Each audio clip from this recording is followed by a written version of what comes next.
2014 அப்போது ஒரு நாள் நல்லா மழை பெஞ்சிட்டு இருந்துச்சு. நான் சிஸ்டம் முன்னாடி உட்காந்துருக்கும் போது ஃபேஸ்புக் ஓப்பனில் இருந்துச்சு. இப்போ மாதிரி டூம் ஸ்க்ரோல் பண்ணுற அளவுக்குலாம் ஃபோன்லாம் கிடையாதுல்ல அப்போது. அப்போ வந்து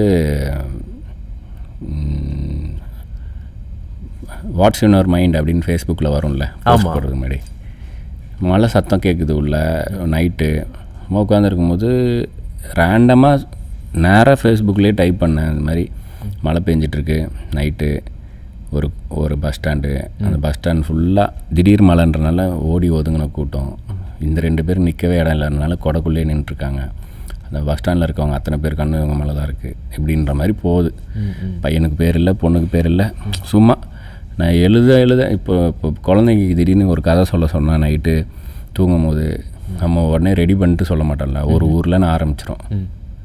அது திடீர்னு சில நாள் ஒரு பஞ்சு மிட்டாய் வைக்கிறவன் இருந்தான்னு இருக்கும், ஒரு சில நாள் ஒரு பொம்மை கடன் இருக்கும், ஒரு தடவை கலர் மீன் கடைன்னு இருக்கும். ஒரு நாள் என்ன ஆச்சுன்னான்னு ஒரு பாட்டி ஒரு தாத்தா அப்படின்னு ஆரம்பிக்கும்ல.